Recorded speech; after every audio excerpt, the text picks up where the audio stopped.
Kita berdoa. Intensi misa pada sore hari ini dipersembahkan kepada Tuhan. Pertama, mengucap syukur atas hari ulang tahun yang keempat Ananda Natasha Ngule. Yang kedua, ucapan syukur atas hari pendidikan TNI Angkatan Laut dan selanjutnya semoga jaya selalu.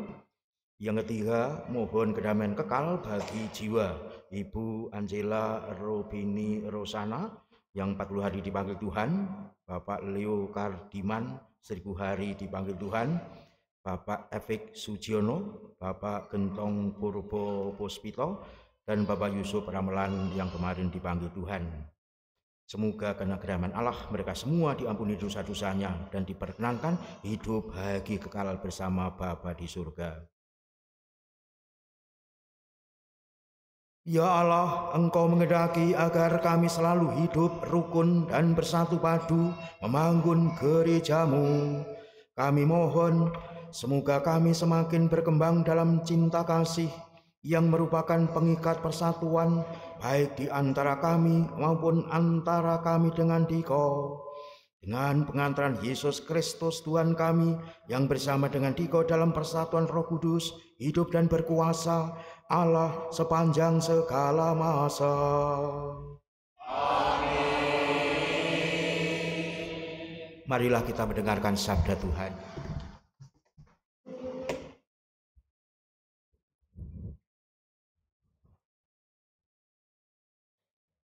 Bacaan dari Kisah Para Rasul. Pada waktu itu, berdirilah Petrus di tengah saudara-saudara yang sedang berkumpul. Kira-kira 120 orang banyaknya. Ia berkata, "Hai saudara-saudara, haruslah digenapi nas kitab suci yang disampaikan Roh Kudus dengan perantara Daud tentang Yudas, pemimpin orang-orang yang menangkap Yesus itu. Dahulu ia termasuk bilangan kami dan mengambil bagian di dalam pelayanan ini. Sebab ada tertulis dalam kitab Mazmur, biarlah jabatannya diambil orang lain. Jadi harus ditambahkan kepada kami satu orang yang dipilih dari mereka yang senantiasa datang berkumpul dengan kami selama Tuhan Yesus bersama-sama dengan kami, yaitu mulai dari baptisan Yohanes sampai hari Yesus terangkat ke surga meninggalkan kami. Bersama kami, ia harus menjadi saksi tentang kebangkitan Yesus." Lalu mereka mengusulkan 2 orang, Yusuf yang disebut Barsabas dan juga bernama Yustus, dan Matias.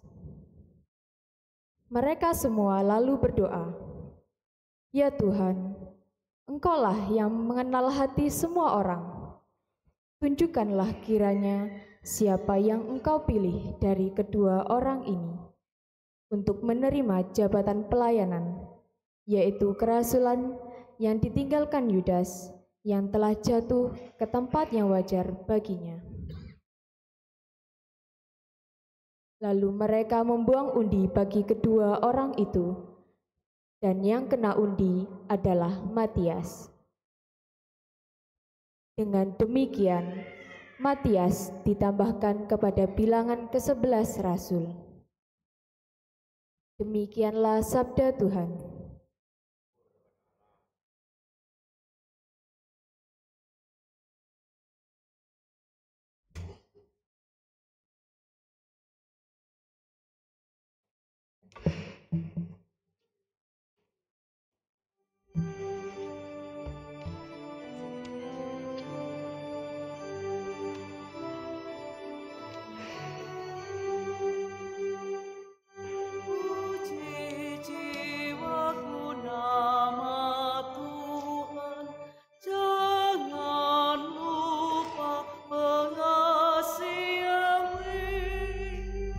Puji jiwa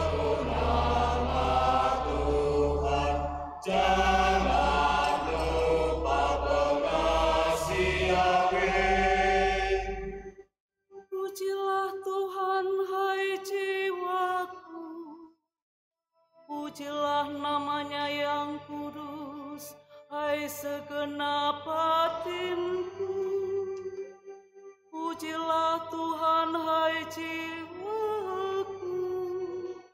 Janganlah lupakan segala kebaikannya. Puji jiwaku nama Tuhan, jangan lupa pengasih Yahweh. Setinggi langit dari bumi, demikianlah besarnya kasih setia Tuhan atas orang-orang yang takut akan Dia. Sejauh timur dari barat, demikianlah pelanggaran kita dibuangnya. Puji jiwaku nama Tuhan, jangan lupa pengasih Yahweh. Tuhan sudah menegakkan tatanya di surga, dan kerajaannya berkuasa atas segala sesuatu. Pujilah Tuhan, hai malaikat-malaikatnya. Agungkanlah Dia, hai pahlawan-pahlawan perkasa yang melaksanakan firman-Nya. Puji jiwaku nama Tuhan, jangan lupa pengasih Yahweh.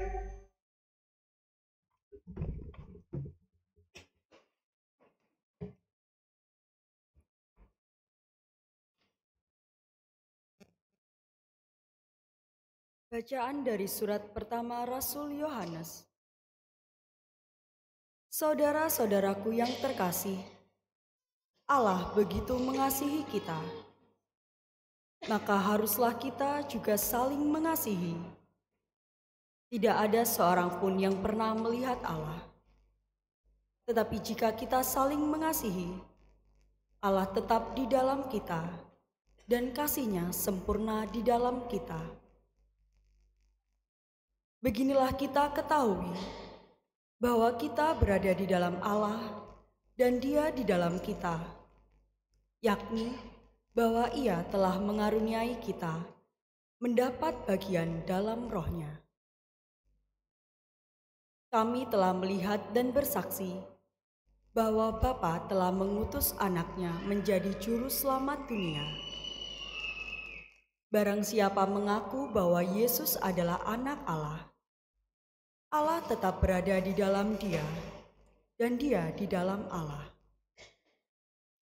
Kita telah mengenal dan telah percaya akan kasih Allah kepada kita. Allah adalah kasih, dan barang siapa tetap berada di dalam kasih, ia tetap berada di dalam Allah, dan Allah di dalam Dia. Demikianlah sabda Tuhan.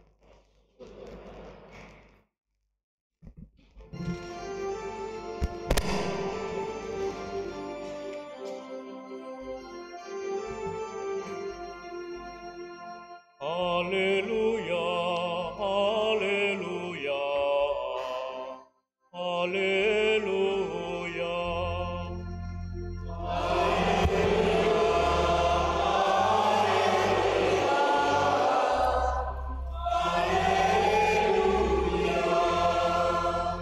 Aku tidak akan meninggalkan kamu sebagai yatim piatu.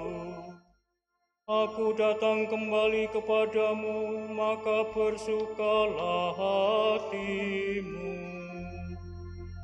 Haleluya, haleluya, haleluya. Tuhan bersamamu.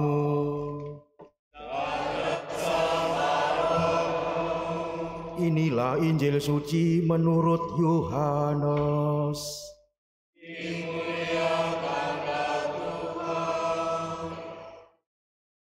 Dalam perjamuan malam terakhir, Yesus menengadah ke langit dan berdoa bagi semua murid-Nya.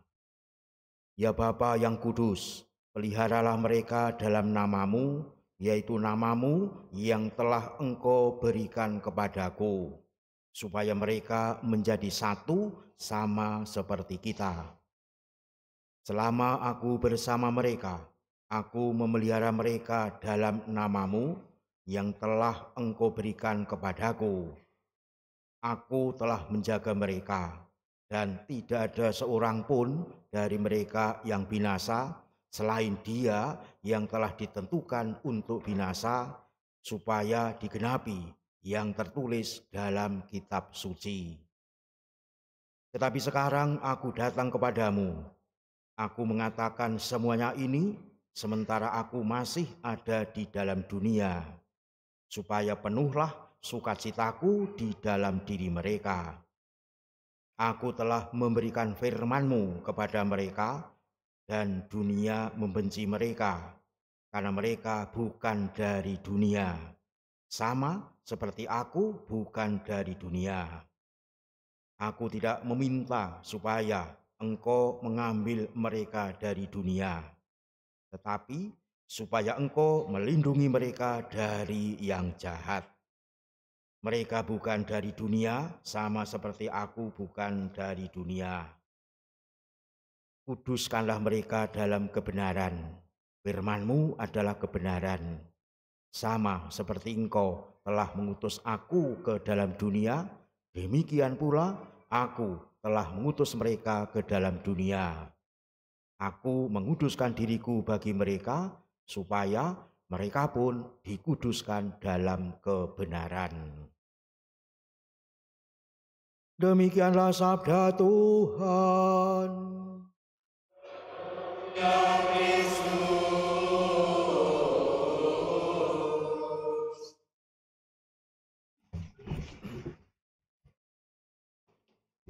Saudara-saudari yang dikasihi Tuhan, firman Tuhan yang diperdengarkan pada Minggu Paskah ke-7 yang sekaligus merupakan Minggu Komunikasi Sedunia yang pada tahun 2024 ini adalah perayaan yang ke-58, diambil dari perikop Injil Yohanes bab 17 ayat 11b sampai 19, sebenarnya merupakan bagian dari doa Imam Agung Yesus Kristus bagi para murid-Nya. Dalam doanya ini sampai 2 kali Tuhan Yesus memohon kepada Bapaknya agar para murid-Nya yang masih harus berjuang di dunia ini dikuduskan. Kuduskanlah mereka dalam kebenaran. Yohanes 17 ayat 17 dan 19. Menguduskan para murid berarti mendekatkan mereka kepada Bapa, sehingga mereka dikuatkan untuk menjalankan tugas perutusan di dunia ini, yakni mewartakan kabar baik. Saudara-saudari yang dikasihi Tuhan, Yesus tahu dan mengalaminya sendiri bagaimana dunia terus-menerus berusaha menekannya untuk meninggalkan kebenaran yang diwartakannya itu. Bahkan untuk tujuan tersebut, dunia tidak segan-segan mengancam dan akhirnya membunuhnya. Oleh karena itu, Yesus sudah memperkirakan akan adanya perlawanan berikutnya kepada Paroki Santo Yusuf Blitar, manakala mereka mewartakan kebenaran Injil. Sinisme Pilatus ketika merespon ucapan Yesus tentang kebenaran mempresentasikan sinisme dunia. Selanjutnya kepada Paroki Santo Yakobus Surabaya, 8A. Monika. Sinisme Pilatus pada Paroki jawaban Yesus, aku datang dari kebenaran. Berikutnya kepada Paroki Sakramen Maha Kudus. Kitab memang tidak memberikan definisi Julius Madiun. Akan Akan tetapi Berikutnya, apa yang terungkap dan tertulis dalam Alkitab Paroki dapat disimpulkan kebenaran adalah segala yang konsekuen dengan pikiran, Seminari kehendak, Tinggi karakter, Providen kemuliaan dan keberadaan Allah. Pendek kata, berikutnya kebenaran kepada adalah Paroki ekspresi Santo diri Paulus Allah Juanda itu. Sidoarjo. Kebenaran selalu terkait dengan Allah sebab Allah diimani sebagai pencipta, sumber, penentu, ngatur, wasit, standar tinggi, dan hakim terakhir dari segala kebenaran. selanjutnya Semua ekspresi kepada Allah Paroki itu Santo Petrus Tuban. dalam satu pribadi Yesus Kristus. Maka ketika ia bersabda, akulah kebenaran, Yohanes 14 ayat 6, pada dasarnya ia menyatakan bahwa dirinya lah ekspresi diri Allah itu. Bukankah dirinya memang firman Allah yang adalah Allah telah menjadi manusia dan tinggal di antara kita. Yohanes 1 ayat 1 dan 14. Jadi ketika ia memohon kepada Bapaknya agar para murid dikuduskan dalam Berikutnya kepada berarti Paroki Santo ia Yohanes Pemandi memohonkan Surabaya. agar para muridnya itu tidak terpisah darinya dan segala kekurangan pada diri para murid disempurnakan olehnya sehingga mereka pantas bersatu dengan Bapaknya. Saudara-saudara yang dikasihi Tuhan, dalam doanya Yesus mengungkapkan, kuduskanlah mereka dalam kebenaran, firman-Mu adalah kebenaran. Yohanes 17 ayat 17. Yesus Kristus memang sang firman Allah, sang kebenaran itu sendiri. Maka satu-satunya cara agar kita dapat hidup dalam kebenaran adalah menjalin hubungan yang erat dengan Yesus melalui doa, ekaristi, dan merenungkan firman Allah. Meski terkadang arus dunia menghantam kita dari berbagai penjuru, toh pada akhirnya dalam kebenaran nyalah kita akan menang.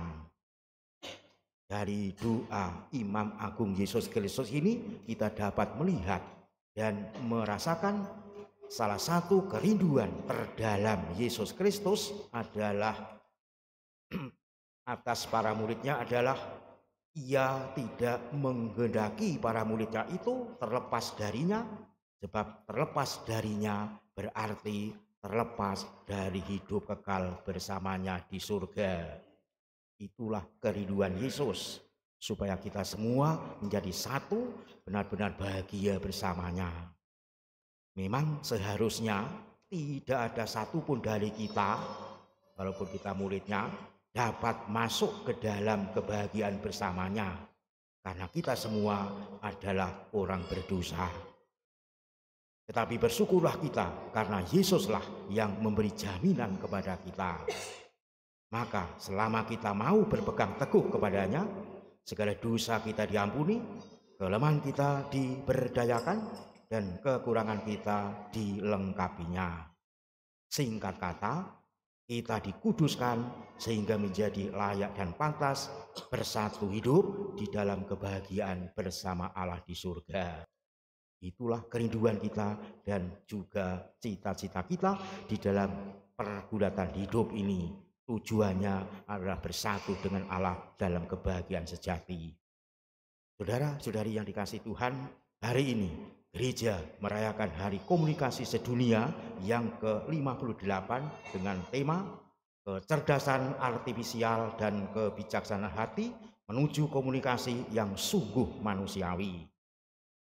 Dalam Injil tadi kita mendengar Yesus berdoa bagi kita, para muridnya, yang masih menjalani pejiaran hidup di dunia ini agar senantiasa mendapatkan perlindungan dari segala mara bahaya. Mengapa? Ya faktanya dunia tempat perutusan kita ini memang dipenuhi oleh berbagai ancaman yang mampu menyesatkan kita manusia. Seiring dengan perkembangan zaman dan teknologi, dunia dihadapkan pada dua kemungkinan, yakni mendapat peluang atau sebaliknya kehilangan arah. Demikian halnya dengan perkembangan teknologi artificial intelligence yang disingkat dengan AI, bukan hanya sekedar perpanjang dari ASEAN Imam, tapi artificial intelligence juga memiliki dua sisi, yakni membantu atau mengancam komunikasi manusia. Di sini gereja mengundang kita semua umat Allah untuk waspada, menimbang dengan hikmat dan sepenuh hati bagaimana teknologi ini mampu tetap digunakan untuk semakin meningkatkan kualitas komunikasi antara manusia tanpa menghilangkan intisari sejati dari komunikasi, yakni pernyataan diri manusia dalam kebenaran yang utuh.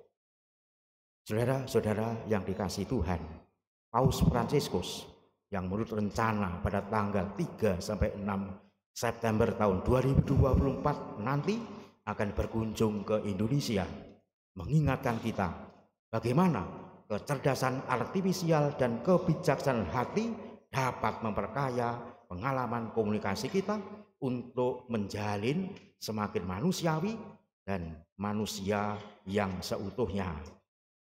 Menurutnya, manusia perlu memiliki kebijaksanaan hati dalam menanggapi kemajuan teknologi zaman sekarang. Paus berkata, bentuk refleksi yang baik dimulai dari hati. Segala bentuk refleksi harus dimulai dari hati. Kalau tidak, risikonya manusia bisa kaya di bidang teknologi, tetapi miskin dalam kemanusiaan. Hati adalah tempat terdalam manusia. Di hati manusia dapat berjumpa dan berbicara dengan Allah. Segala keputusan yang baik lahir dari hati yang bijaksana, sehingga hati tidak bisa dikalahkan oleh kecerdasan buatan. Demikian dikatakan oleh Paus Fransiskus yang semoga nanti benar bisa hadir pada bulan September di negara kita tercinta.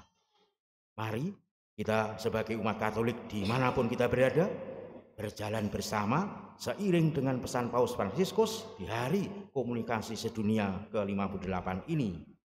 Mari kita saling sharing informasi dan formasi yang baik guna menumbuhkan iman, harapan, dan kasih kita, serta dengan setia menjadi saksi Kristus yang bangkit, mewartakannya dengan cara baru dan melalui media-media komunikasi yang ada saat ini. Kita percaya bahwa Tuhan Yesus melalui Roh Kudus-Nya akan tetap menyertai pergulatan hidup kita senantiasa sampai akhir zaman, sesuai yang Ia janjikan. Matius 28 ayat 20. Mari bermedia komunikasi secara berkualitas, bermutu, baik, dan bijaksana. Tuhan memberkati kita.